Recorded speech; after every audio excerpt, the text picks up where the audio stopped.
Assalamu алейкум. Акыркы убактарда чачы түшүшүнөн арыздангандар көп болуп атат. Андыктан ушул тема боюнча маалымат берейин деп чечтим. Мен негизи синк жетпегенден, витамин жетпегенден жана дагы гипотиреоздон улам ушул чач көп түшөт деп ойлочу элем. Бирок өтө маанилүү бир себепти унутта калтырыпмын, ал болсо стресс. Эгерде анын өлчөмү нормадан ашып кете турган болсо, сөзсүз түрдө адамдын чачы түшө баштайт. Дароо эле болбосо дагы 2-3 айлык стресс сөзсүз түрдө чачтын дагы түшүшүнө алып келет. Андыктан негизинен ушул себеп менен күрөшүшүбүз керек болот.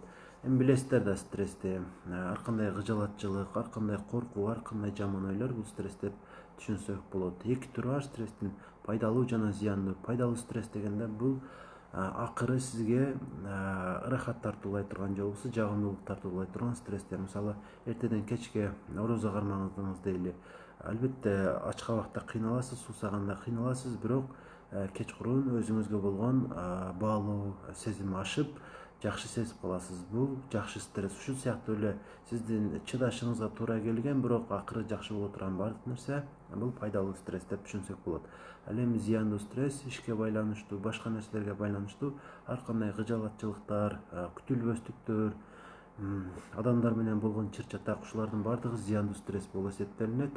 Муну сөзсүз түрдө жок кылышыбыз керек. Ошондо гана чачыбыз дагы түшпөй калат жана башка көйгөйлөр дагы чечиле баштайт өзүнөн өзү. Негизи эле стресс бир гана чачтын түшүшүнө эмес, башка дагы көптөгөн оорулардын козголушуна алып келет. Андыктан ушуну менен күрөшөлү. Биринчи аткарып турган ишибиз ушул экенин унутпаңыз. Анан дагы стресс эмнеден келип чыгат? Көбүн эсе уйкунун жетишсиздигинен. Андыктан маанилүү иштердин баарын күнүзү бүтүрүп, кечкурун эртерээк уктаганга аракет кылыңыз жана эң кеми 6 саат болсо 7-8 саат уктасаңыз өтө жакшы болот. Ушул стрессти жойо турган маанилүү фактор.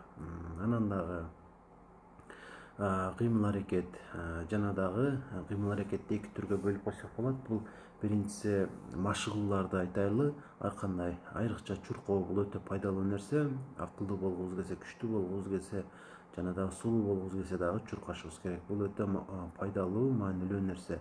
Айрыкча жүрөгүбүзгө өтө пайдалуу.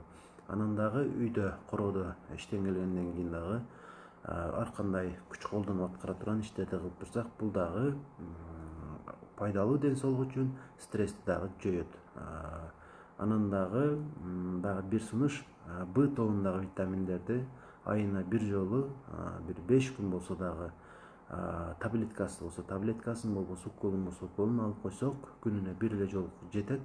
Ушул дагы витамин толукталып, организмге пайда болуп, нерв системасына стресстен дагы бир топ арылабыз. Анан дагы баардык ширин нерселерди мүмкүн болушунча жашообуздан чыгарып, пайдалуу болгон углеводдорду алышыбыз керек. Ушул айтылган сунуштарды аткарыңыз жана чачыңыздын түшүшүнүн алдын алыңыз.